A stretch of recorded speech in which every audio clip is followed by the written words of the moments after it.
Pas doa Ustadz ini menjilat doanya, Pak. Ya Allah ya Rahman ya Rahim, bercahayakanlah nama Bapak ini di kotak TPS nanti, sehingga orang hanya melihat namanya saja dan mencoblosnya. Geli saya dengarnya, Pak.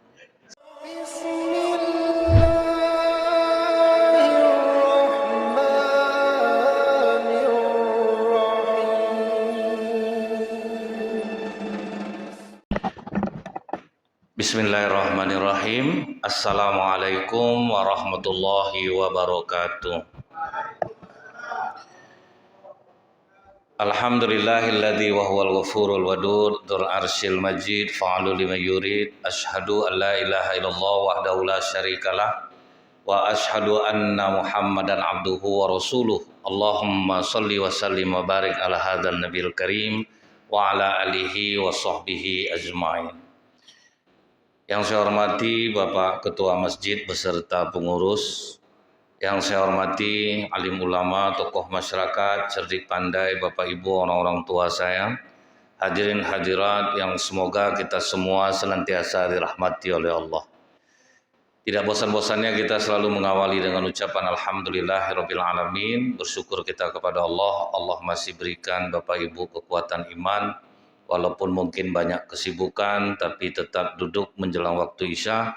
Semoga apa-apa yang Bapak Ibu lakukan ini dibalas Allah sesuai dengan janji Rasulullah. Orang yang menunggu waktu sholat akan mendapatkan pahala ribat. Jadi sahabat bertanya, Pak, pahala ribat itu seperti apa? Seperti orang yang menjaga perbatasan negeri dari serangan musuh. Jadi sangat besar.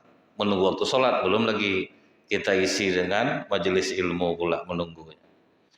Bersolawat kita kepada Rasulullah Sallallahu Alaihi Wasallam dengan ucapan Allahumma sholli ala Muhammad wa ala alihi wasallim. Semoga diringankan lisan kita ini bersolawat sehingga kita mendapatkan syafaat di yaumil akhir kelak. Waktu terjadi perang Bani Mustalik namanya, Pak. Istri yang menyertai perjalanan Rasulullah ini adalah Ummul Mukminin Aisyah. Jadi diletakkan di atas punggung onta yang dibuatkan rumah. Pas perjalanan pulang, Ummul Mukminin Aisyah pengen buang air. Turunlah dari punggung onta ini. Nah, waktu turun itu banyak sahabat yang melihat. Kemudian selesai buang hajat, Ummul Mukminin Aisyah naik lagi ke atas punggung onta itu. Begitu sampai di atas punggung onta ini, dirasanya lehernya, rupanya kalung pemberian Rasulullah tinggal. Turun balik. Nah, pas turun ini, Pak, tidak ada yang melihat. Jadi prasangka sahabat Ummul Mukminin Aisyah masih di dalam tandu itu. Maka ditinggallah Ummul Mukminin Aisyah. Dibawalah tandu kosong nih pulang. Karena tidak ada yang ngintip ke dalam. Selesai mencari kalung, pas lihat rupanya orang sudah kosong. Yang dilakukan oleh Ummul Mukminin Aisyah waktu itu duduk diam sambil berharap mudah-mudahan ada lah yang melihat ke dalam tandu itu dan menjemputnya kembali. Tapi qadarullah tidak ada pula yang tahu, Pak, bahwa Ummul Mukminin Aisyah tertinggal. Jadi Ummul Mukminin Aisyah ini, Bu, tertinggal duduk diam. Kenapa banyak jamaah Indonesia ini yang hilang di Mekah itu kalau tertinggal berjalan dia, Pak. Itu yang buat tambah jauh jadinya. Kalau tertinggal itu kita duduk diam banyak-banyak jalan istighfar lagi. Makin dibawa jalan makin jauh dia, Pak. Pintu semua sama bentuknya. Nah, kemudian, Pak, alhamdulillahnya masih ada rupanya satu orang sahabat yang tertinggal di belakang. Namanya Safwan bin Mu'attal. Safwan bin Mu'attal ini karena dialah keluar hadis kalau perempuan puasa sunat mesti minta izin kepada suami. Itu gara-gara Safwan ini, Pak. Jadi Safwan ini, Bu, pernah ditamparnya istrinya sedang puasa sunat. Ngadu istrinya ke Rasulullah. Aku sedang puasa ditamparnya aku ya Rasulullah. Dipanggil Rasulullah, Safwan nih, Pak. Betul kau tampar istri kau sedang puasa? Betul ya Rasulullah. Kenapa kau tampar? Aku ini masih muda ya Rasulullah. Selera agak tinggi sedikit. Jadi pas pulang siang, Aku mau berhubungan dengan dia. Dia bilang aku puasa. Nggak tahan aku lagi udah suruh batal. Nggak mau juga dia aku tampar ya lagi. Makanya kata Rasulullah kalau perempuan puasa sunat mesti minta izin kepada suami. Cuman dinasihati Rasulullah dia bu, lain kali jangan main tangan, main tangan jangan sampai kita ini main pukul. Pas Ummul Mukminin Aisyah sedang duduk, Safwan bin Mu'attal lewat, tahu dia ini Ummul Mukminin Aisyah. Walaupun memakai niqab, karena sudah sering berjumpa sama kita waktu sering pakai masker kemarin tuh Pak ya. Tetap kita tahu ini siapa yang pakai masker nih karena tiap hari jumpa. Ummul Mukminin Aisyah, kau tertinggal? Iya Safwan. Kalau begitu naiklah engkau ke punggung kudaku, biar aku yang jalan di depan. Nah, itu cara Safwan supaya tidak terjadi fitnah. Ini istri Rasulullah nih. Jadi dia jalan di depan sambil memegang kuda itu. Begitu sampai di Madinah, apa yang terjadi Pak? Fitnah. Jadi itulah Pak. Baik menurut kita harus kita sesuaikan dengan keadaan. Bapak pas naik sepeda motor, nampak istri tetangga bapak. Maksud bapak baik, bu naiklah bu. Menurut bapak baik. Menurut suaminya pantas dintai-intainya istri aku berapa hari ini. Rupa ini maksud dia, menurut kita baik pak. Makanya kata orang tua-tua dulu, buat baik itu berpada-pada. Dipikir-pikir dulu, ini mudarat nanti yang timbul nak kalau aku berbuat baik.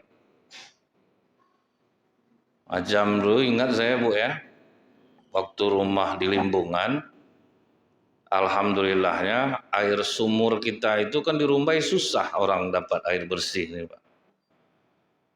Sumur kita bersih. Nah saya ingin berbuat baik lah sama masyarakat. Saya buka lah ledeng di sebelah itu pakai sanyo. Saya kasih tahu masyarakat kalau mau air untuk minum silakan ambil, itu keran ada di luar. Kan baik saya tuh Pak ya. Rupa masyarakat bu hari pertama pakai botol-botol aqua kecil pak, besok pakai jerigen bawa drum dia pak, azab lah saya dibuat bayar listrik dibuatnya bu. Kalau untuk minum aja oke lah, bawa drum pak, pakai gerobak. Nah ini parah nih, tidak sanggup lagi nih. Jadi kadang maka dibilang orang buat baik berpada-pada itulah maksudnya. Begitu sampai di Madinah, siapa yang pertama kali mencetuskan fitnah itu? Abdullah bin Ubay bin Salul. Abdullah bin Ubay bin Salul nih Pak, sholat jamaah rajin Pak. Pergi perang ikut, cuman dia benci sama Rasulullah Pak. Karena gara-gara Rasulullah hijrah ke Madinah, dia tidak jadi diangkat jadi raja. Aturan dia jadi raja di Madinah tuh Pak, kalau sempat Rasulullah tidak jadi hijrah. Jadi karena dia lihat pengaruh Islam kuat, akhirnya dia masuk Islam. Sholat berjamaah, tapi dia paling benci dengan Rasulullah.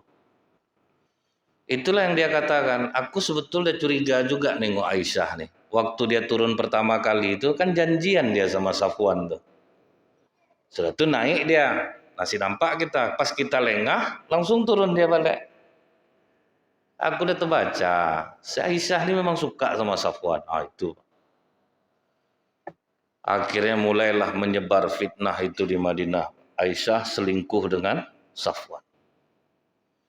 Tambahlah famili-famili Aisyah yang hidupnya dibantu ekonominya oleh Abu Bakar Siddiq ikut pula menyebarkan. Namanya Mistah bin Usasah. Dia sebarkanlah kisah itu. Jadi namanya hidup nih Pak, baik betul kita. Kalau sudah mau datang fitnah itu memang nggak bisa kita hindari Pak. Dan yakinlah kita, kalau orang-orang beriman yang kena fitnah, pasti ada hikmah besar di balik peristiwa itu. Jadi ini terjadi sama Aisyah. Yang memfitnah orang munafik, Abdullah bin Ubay bin Salul. Orangnya ngomong bagus, hebat, meyakinkan. Sampai Rasulullah pun percaya, Pak. Cobalah Bapak bayangkan hebat dia ngomong tuh, Pak. Rasulullah aja percaya, sampai Rasulullah tidak mau menjenguk Aisyah. Udah sampai Aisyah di Madinah, Rasulullah tidak mau ke rumah Aisyah. Itulah hebatnya Abdullah bin Ubay bin Salul. Cirinya mudah aja Pak. Kalau kita lihat dalam kitab Asbabun Nuzul karya Imam As-Suyuti. Jadi di situ kan ada ayat tentang orang munafik.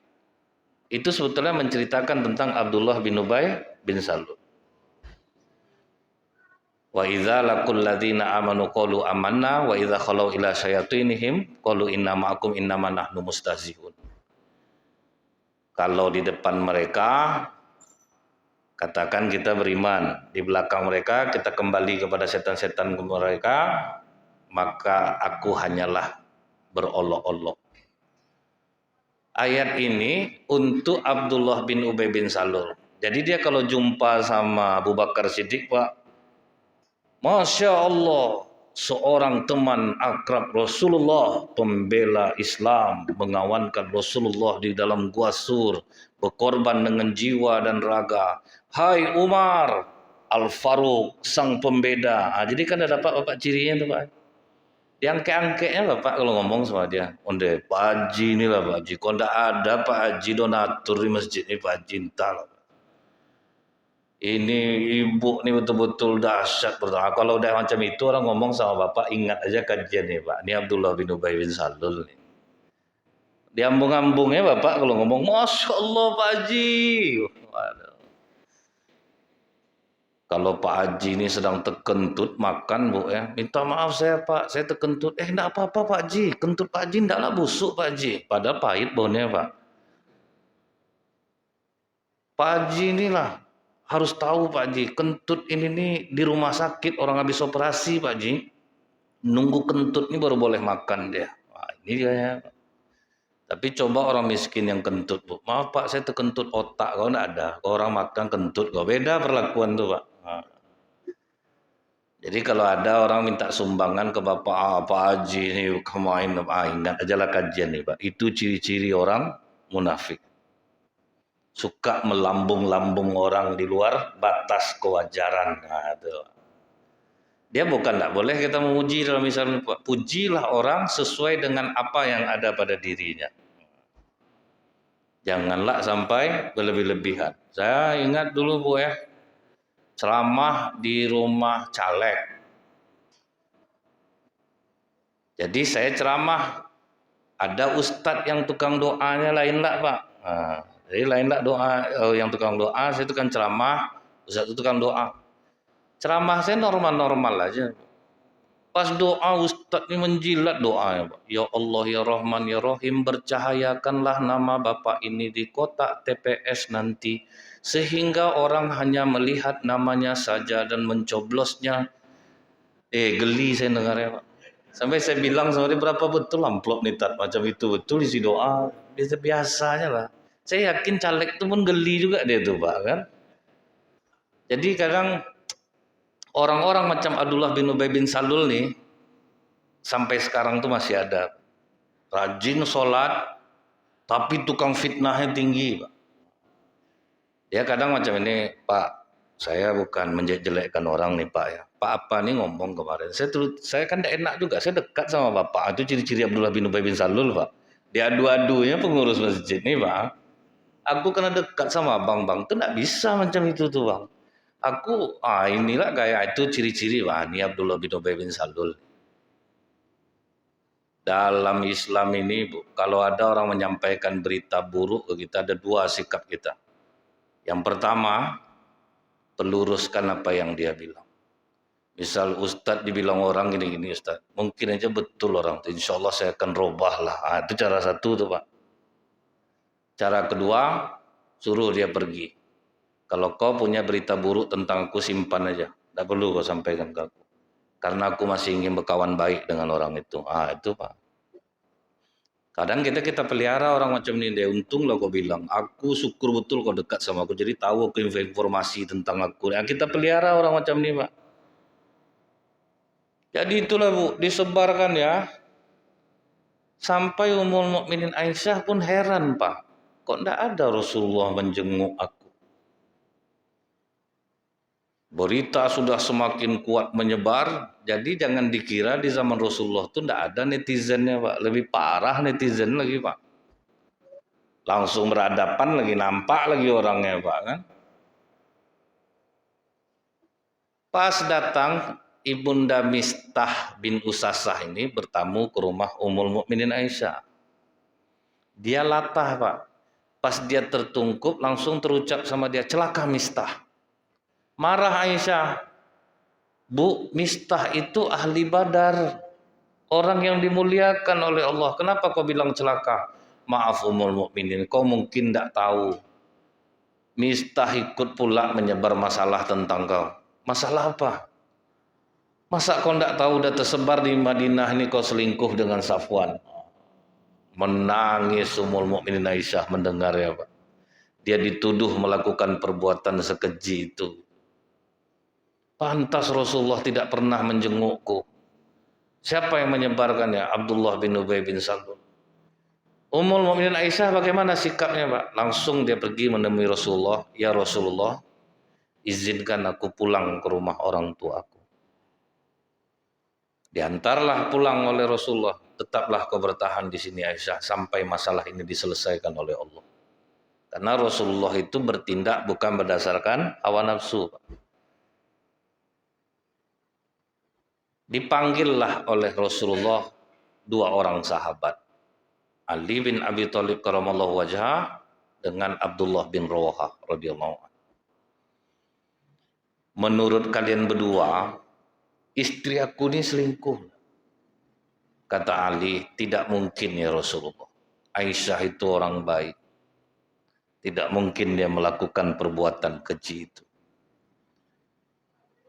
Kalau kau Abdullah bin Rawahah, coba aja tanya dengan orang yang paling dekat sama Aisyah, kan budaknya ya Rasulullah yang tiap hari sama dia. Panggil si Bara ini. Tanya sama dia, ada enggak gelagat aneh Aisyah ini kalau sama laki-laki? Jadi walaupun Rasulullah itu seorang Rasul Pak, masih mau minta pendapat orang. Dan dicari pendapat orang yang baik-baik. Maksudnya itu Pak, orang-orang yang terpercaya. Makanya kalau rapat di masjid itu Pak, tidak perlu masyarakat diundang banyak-banyak. Cukuplah pengurus inti Pak kan. Mana orang yang baik-baik itu yang kita minta pendapatnya. Kalau semua diundang Pak, tidak tahan kita Pak. Dia permintaan macam-macam. Masalah kupon kurbannya kadang berkelahi orang tiap tahun Pak kan. Bapak nih ikut kurban, dapat kupon kurban. Itu dia panitia lah, dapatlah kupon panitia. Istri panitia lah, dapatlah kupon lagi. Anak 5 orang panitia semua, untuk dia daging lagi Pak. Balik modal dia Pak kalau ikut kurban, balik modal tuh. Cara berapa kilo tuh Pak, lumayan kupon kurban. Kadang di rapat harus macam itu. Kita samakan aja lah dengan tahun kemarin. Nah itu terus gaya itu Pak. Tidak mau mengalah sedikit pun. Jadi kalau diundang kepala orang rame-rame tapi orang-orang baik, diajak dia rapat, ditanya pendapatnya, insya Allah pasti baik lah yang keluar. Cuman kadang pas rapat-rapat di masjid ini orang tidak pernah ke masjid lah, yang ramai datang Pak, itu tuh yang payah kita kan. Jadi ini perlu ketegasan nih Pak. Rasulullah mana Pak? Tidak Umar dibawanya, tidak ada Utsman dibawanya Pak. Untuk pendapat Ali Abdullah bin Rawahah. Jadi Rasulullah itu kelebihannya meletakkan seseorang itu pada tempatnya Pak. Sesuai dengan kematangannya masing-masing. Macam Umar Bu. Jalan yang dilalui Umar aja, iblis tidak boleh, tidak berani lewat Pak. Cuman Umar tidak boleh jadi imam sama Rasulullah Pak. Walaupun tauhidnya tinggi, karena suara Umar kurang bagus. Kemudian kalau jadi imam menggigil makmum dibuatnya, dia meluruskan saf pakai pedang Pak. Salah lewat jempol. Jadi siapa yang boleh menggantikan Rasulullah jadi imam? Abdurrahman bin Auf, kalau tidak Abu Bakar Siddiq. Jadi Rasulullah itu tahu dia menempatkan. Yang azan boleh cuman 2, Bilal bin Rabah dan Abdullah ibnu Umi Maktum. Jadi tidak sembarangan Pak. Orang-orang yang bersuara bagus. Jadi saya mohon Pak, kalau suara Bapak buruk jangan azan Bapak di masjid Pak. Berdosa orang dibuatnya. Aturan mau orang jamaah jadi ndak ini Pak. Siapa yang azan? Macam serinai suaranya. Azan juga. Kadang kan di masyarakat tuh ada Bu ya, gara-gara istri biasanya tuh, karena dia udah senang suaminya mau ke masjid Pak. Pas pulang suami maghrib, Abang azan tadi maghrib deh, bagus suara abang deh. Abang tadi tuh dia merinding, adek dengarnya bang. Tuh candu dia azannya dia pak. Jadi kalau besok jujur aja bu, bang udahlah azan tuh bang. Malu aku udah banyak orang ngomong soal abang lah bang. Suara abang macam itu. Sedangkan diam aja bang udah tidak bagus bang, apalagi bersuara. Jadi bagus jujur aja lagi pak. Tidak bisa sembarang-sembarangan tuh. Nah kemudian setelah dipanggil Bara, ditanya ke Bara ini Pak, budak Aisyah, budak Ummul Mukminin Aisyah. Kau ada enggak melihat gelagat yang aneh Aisyah ini kalau sama laki-laki? Langsung Bara menegaskan, tidak ya Rasulullah. Di hati Aisyah itu cuma engkau cintanya, tidak ada yang lain. Dia memang masih muda ya Rasulullah, tapi dia tidak seperti itu. Nah, agak tenang hati Rasulullah. Kalau sempat salah kita ngajak orang ngobrol, Bu, menurut kau selingkuh enggak istriku? Udah jelas tuh. Aku kalau udah macam itu ku tinggal kan tuh. Nggak bisa, kan bahaya tuh Pak. Dapat kawan macam ini. Nah kawan banyak ke kiri macam itu Pak kalau berpendapat tuh. Jarang yang positif. Baru Rasulullah memanggil Abdullah bin Ubay bin Salul.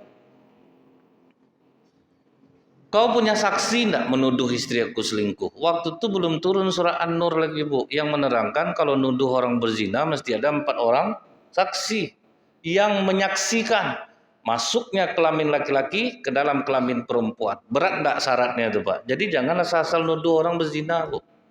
Berat syaratnya Pak. Artinya apa itu? Jangan mudah menuduh orang. Makanya di zaman Rasulullah tidak ada orang yang tertangkap berzina, melainkan karena pengakuan sendiri. Karena syaratnya berat Pak. Bayangkan Bu, misalnya ada orang berzina, berlarilah bapak nih ke masjid. Pak Imam, kita berdua baru, panggillah Pak RW sama Pak RT biar 4 orang. Udah berempat dia Pak RW manjat ke atas, nggak enak latih Pak RT. Gantian lah Pak RW itu gitulah Pak. Jadi kan berkelahi lah gara-gara itu. Ini misal nih Pak, ini misal. Jadi itu maksudnya itu tidak mungkin gitu. Jadi Rasulullah itu menutup kita jangan mudah menuduh orang berzina. Kalau bisa diminimalisir, minimalisir dulu. Karena Islam ini agama yang melindungi aib, Bu. Jadi nampak orang sudah mulai mencurigakan. Nasihati dia, jangan ya pulang lagi ya, ini hari sudah malam. Ini kadang di masyarakat kita tunggu dulu. Dan masuk dia berdua ke dalam, kita tunggu 15 menit, baru kita gerebek. Itu lebih besar dosa yang gerebek loh Pak. Karena memang sengaja mencari-cari kesalahan orang. Sementara kalau misalnya la tahassasu wa la tajassasu. Tidak boleh Pak mengintai-intai mencari kesalahan orang. Di zaman Imam Ahmad bin Hambal ada perempuan tukang mandikan jenazah Pak. Lengket tangannya ke badan perempuan itu Pak. Tidak bisa dilepas. Akhirnya datang Imam Ahmad bin Hambal. Coba kau jujur. Apa di hati kau ketika kau memandikan dia tadi? Sambil menepuk-nepuk badannya aku katakan dasar pelacur, sudah berapa laki-laki yang tidur bersamamu? Memangnya kau ada 4 orang saksi menuduh dia berzina? Tidak, karena dia sering dibawa laki-laki. Tidak, tunggu, syaratnya dalam Islam apa? 4 orang saksi. Tidak ada imam. Kau tahu hukuman menuduh orang tanpa bukti? Tidak tahu, dicambuk 80 kali. Kalau mau lepas tangan, cambuk 80 kali. Dicambuk 80 kali baru lepas. Jadi hati-hati betul Bapak Ibu. Jangan sembarangan menuduh-nuduh orang. Bahaya rupanya Pak. Dalam Islam ini fatal akibatnya. Tapi begitu ditanya Rasulullah ke Abdullah bin Ubay bin Salul, tidak perlu saksi lagi itu ya Rasulullah. Kan udah jelas tuh. Pertama dia turun. Janjian dia sama Safwan. Aku nampak tuh. Cuma aku sengaja diam. Tuh naik dia balik, pas kita lengah turun dia diam-diam. Aku perhatikan tuh, itu jahatnya Pak Abdullah bin Ubay bin Salul. Akhir diam aja Rasulullah lagi. Sampailah Rasulullah menemui Ummul Mukminin Aisyah. Begitu ketemu Pak, apa kata Rasulullah? Aisyah, kalau memang kau melakukan perbuatan keji itu dengan Safwan, minta ampunlah kau sama Allah. Ya mana tahu kau khilaf atau apa, minta ampun kau sama Allah. Tapi bila memang tidak kau melakukannya, mudah-mudahan Allah akan membersihkan diri. Ngamuk Aisyah Pak. Aku tidak akan pernah minta ampun kepada Allah untuk dosa yang tidak aku buat. Dari cara kau bicara ya Rasulullah, kau telah menuduh aku. Biarlah kesabaran yang indah diberikan Allah kepadaku. Artinya di sini Bu, kalau istri benar, dia boleh melawan kepada suaminya. Jadi ibu-ibu yang tertahan-tahan selama ini, balik dari sini melawan lah. Itu bukan pendapat saya Pak. Makanya Umar dulu pernah ngamuk sama istrinya Bu. Kok berani kau melawan aku sekarang, kata Umar. Karena di Mekah yang lebih dominan laki-laki. Di Madinah yang lebih dominan perempuan Pak.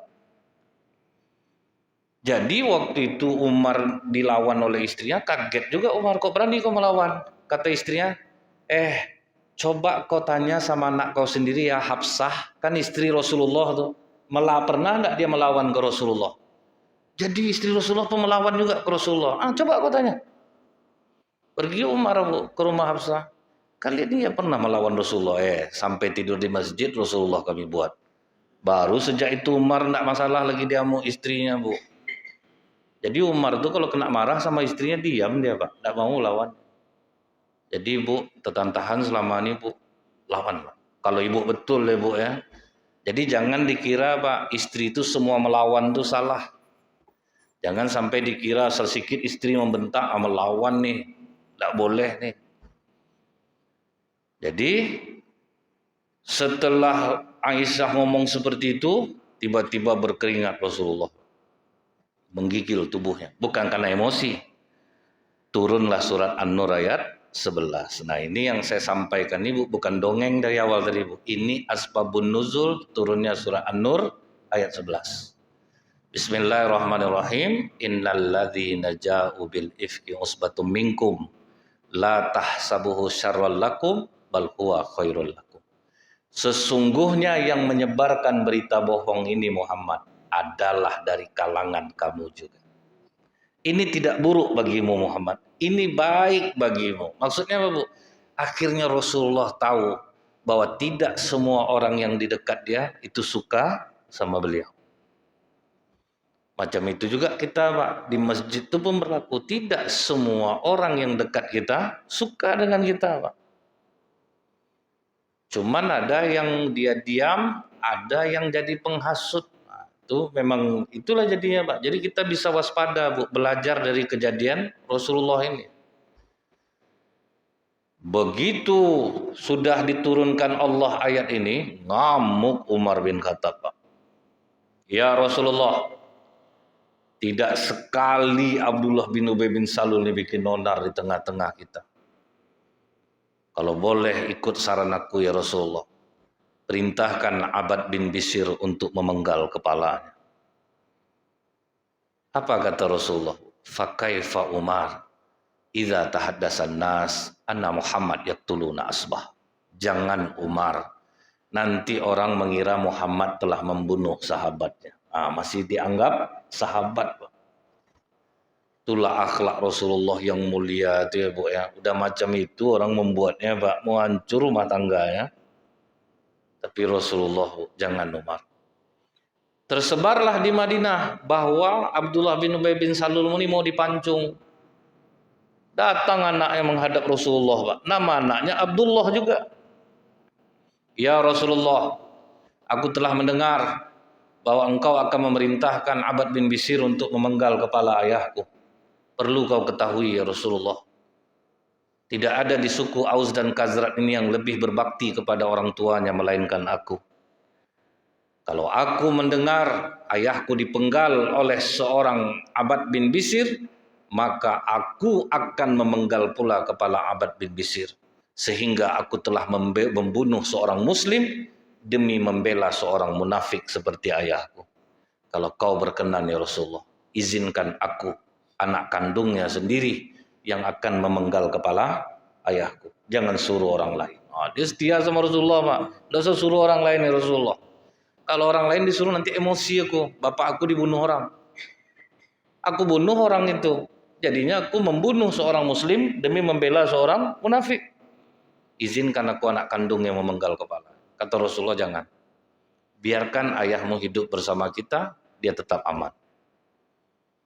Abu Bakar pula yang marah. Demi Allah, kata Abu Bakar, Siapapun yang menyebarkan isu perselingkuhan anakku dengan Safwan, baik orang muhajirin, baik orang-orang yang berhijrah di jalan Allah, baik kerabatku sendiri, aku berjanji tidak akan lagi membantu keuangan kalian. Aku tidak akan bantu lagi kehidupan kalian. Jadi emosi juga Abu Bakar. Udah berbuat baik, Pak Bapak udah buat baik sama saudara Bapak, tetap Bapak dijelek-jelekkannya. Bapak Ibu bantu tetangga, tetap juga ada buruk Bapak. Terucaplah kalimat ini. Diturunkan Allah lah surat An-Nur ayat 22. Wala ya'tali udlu fadli minkum was-sa'ati ayyutu lil qurba wal masakin wal muhajirin fi sabilillah wal ya'fu wal yasfah. Tidak boleh orang yang memiliki kelapangan rezeki bersumpah bahwa dia tidak akan mau menolong kerabatnya, orang-orang miskin, orang-orang yang berhijrah di jalan Allah. Maafkan dan berlapang dadalah. Itulah beratnya agama Islam nih, Pak. Jadi kalau hanya untuk sekedar sholat kita, Bu, anak cucu Bapak Ibu pandai sholat. Baca Quran, anak cucu Bapak Ibu udah hebat baca Quran. Tapi tuntutan dari sholat kita nih, Pak, jahat orang sama kita, susah dia tetap kita bantu. Sanggup Bapak Ibu seperti itu, baru seorang muslim sejati. Kalau enggak janganlah sok-sok lagi, Pak. Bangga banyak puasa, banyak zikir, banyak baca Quran. Mendengar ayat ini menggigil Abu Bakar Siddiq, aku cabut sumpahku ya Rasulullah. Aku akan tetap membantu saudaraku. Nah, kita sanggup enggak macam itu kira-kira, Pak? Jadi jangan dikira berislam itu pokok sholat 5 waktu aja, rajin baca Quran saja, enggak. Tuntutannya itu Pak, buahnya adalah akhlak yang mulia. Jadi kalau kita udah rajin sholat nih Pak, itu sudah kita kerjakan sesuatu rukun dalam Islam. Buahnya adalah akhlak yang mulia. Karena kalau hanya untuk sholat, sekedar sholat saja, banyak orang bisa. Nah ini yang dilatih tuh Pak, berat tuh Pak. Orang udah menyakitkan hati kita Pak, memfitnah kita. Susah dia harus kita bantu. Coba lah, apa enggak berat tuh Pak. Kemudian Bapak Ibu, waktu Abdullah bin Ubay bin Salul sakit Pak, justru siapa yang menjenguknya? Rasulullah Sallallahu Alaihi Wasallam. Dijenguklah oleh Rasulullah dia Pak. Emosi Umar dibuatnya Bu. Apa kata Umar sambil menarik jubah Rasulullah? Jangan jenguk orang seperti dia Rasulullah. Ini orang jahat. Jangan kau jenguk dia. Aku akan memohonkan ampun kepada Allah untuknya Umar. Udah macam itu Pak. Kalau kita kan dengar musuh kita, orang yang jahat sama kita sakit kan kapan perlu hajatan kita Pak. Syukuran kita mungkin dibuatnya. Dengar Pak, udah dengar tak Bapak? Bapak tuh sakit. Alhamdulillah matilah dia tuh. Jahat betul.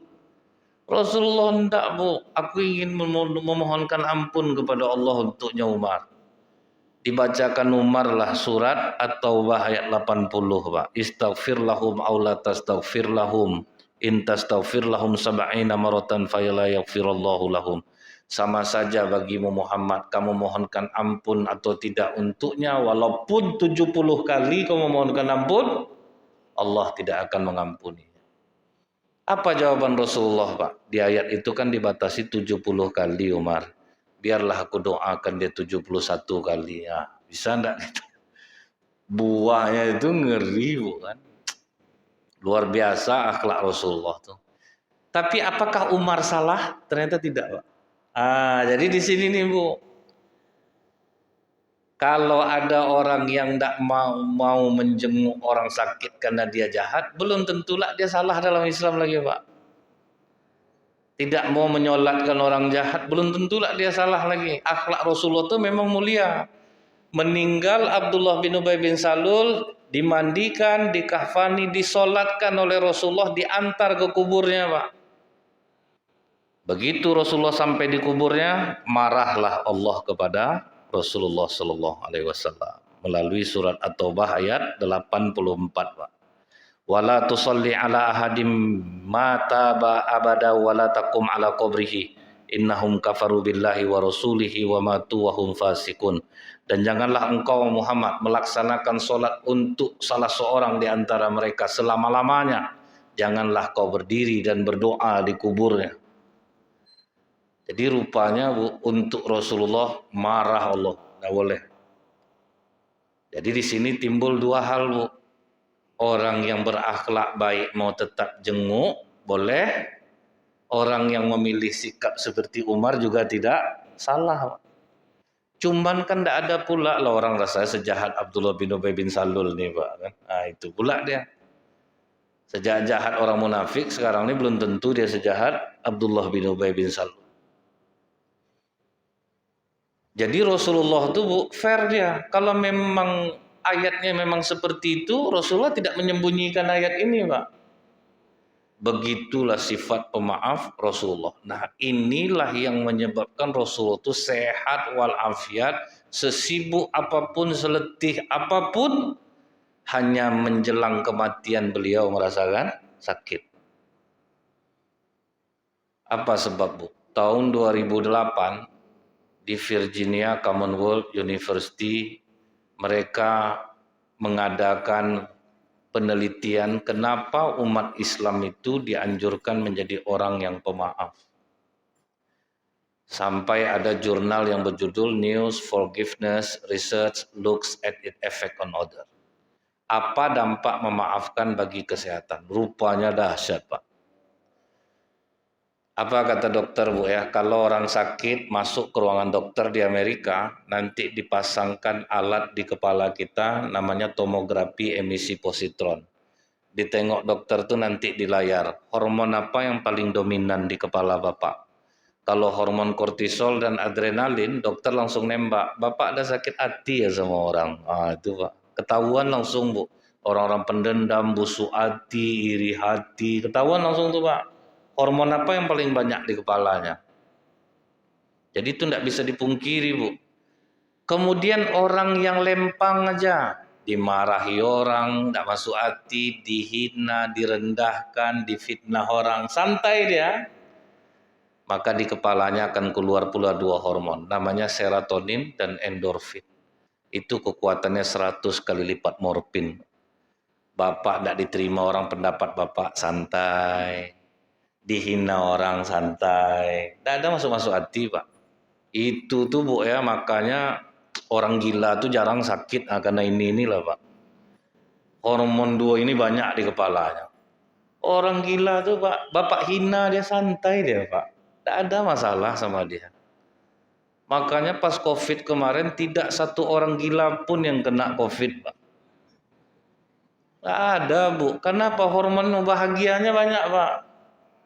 Kita yang normal-normal nih yang banyak yang membunuh kita itu kan ketakutan sebetulnya Pak. Berapa banyak orang tukang air galon yang berhenti waktu COVID itu. Ngapa berhenti Pak? Masuk saya perumahan tuh Ustaz, disemprotnya saya pakai disinfektan. Kali 100 galon, basah kuyup saya pulang Ustaz. Sudah mati kena disinfektan saya lagi, bukan kena COVID lagi mati. Jadi kalau hormon bahagia kita banyak Pak, tubuh kita menjadi sehat Pak. Tidak masuk-masuk hati kita Bu. Tidak ada merasa kecewa. Kalau merasa kecewa ya sudahlah. Mudah-mudahan ini pembelajaran bagi saya. Itu enak tuh Pak. Lapang aja jiwa. Kalau kita kan kalau diburuk-burukkan orang kan kita klarifikasi terus Pak. Apa tidak letih kita dibuatnya? Bapak dibilang gini, dia sebetulnya gini ceritanya. Ceritakanlah. Dan tidak selesai datanglah orang dia macam mana? Dia sebetulnya gini. Tuh apa jadinya Bu? Banyak jadinya. Macam Pak RT yang bermasalah sama Dewi Persik itu letih tuh Pak. Datang ini bertanya. Saya rasa sakit Pak RT itu besok tuh. Tiap hari banyak wartawan nanya Pak. Ingat dulu dah, siapa Mbah apa namanya Mbah Surip Pak ya. Saking banyak diundang orang mati dia jadinya Bu. Kenapa sibuk jadinya Pak? Jadi kita Bu kalau dihina orang pelurus saja. Ibu dibilang ibu tuh gini Bu, ya bisa jadi dia benar, mudah-mudahan bisalah saya berubah. Itu mati langsung setannya itu Pak. Jadi itu rahasianya Bu ya, kesehatan tuh kita bisa lapang jiwa, jangan masuk-masuk hati. Jangan pernah merasa kecewa, karena kalau kita orang yang beriman, tidak mungkin Allah akan menganiaya kita.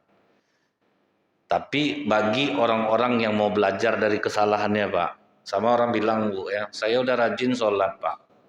Tapi ngapa rezeki saya juga susah? Sebetulnya kadang bukan Allah yang salah, sikapnya yang membuat kerja jauh dari dia. Sikapnya membuat rezeki jauh. Karena saya perhatikan banyak juga orang rajin sholat ini suka ngeluh, Pak. Suka memburuk-burukkan tempat kerjanya, Bu. Jadi kalau mentalnya seperti itu ya dia yang menjauhkan rezeki dia. Bukan Allah yang salah, dia yang salah. Ibu dagang harian, muka ibu cerungut aja Bu jualan tuh. Mana orang mau beli, Pak? Dipilih-pilih orang telur ngamuk. Lah ibu tuh saya pilih telur itu sama bentuk semuanya. Itu enggak mau orang belanja lagi, Pak. Bukan Allah yang salah lagi. Kalau orang yang pemaaf, Bu, tidur dia tidak membawa masalah. Kalau tidur tidak membawa masalah, keluar 3 hormon. Melatonin, setakolamin, agrinin, paropisin. Begitu bangun, keluar HGH, Human Growth Hormone. Hormon awet muda. Jadi macam bapak ibu nih, sampai ragu saya macam umur 27, 18, 31. Karena apa? Pemaaf, Pak. Tidak pendendam, lapang jiwa. Itu gunanya kita ngaji nih, Pak. Itu yang membuat lapang jiwa kita. Baik, mungkin itu saja lupa. Lama muak lah Bapak nengok saya nanti. Subhanakallahumma bihamdika asyhadu alla ilaha illa anta astaghfiruka wa atubu ilaik. Assalamualaikum warahmatullahi wabarakatuh.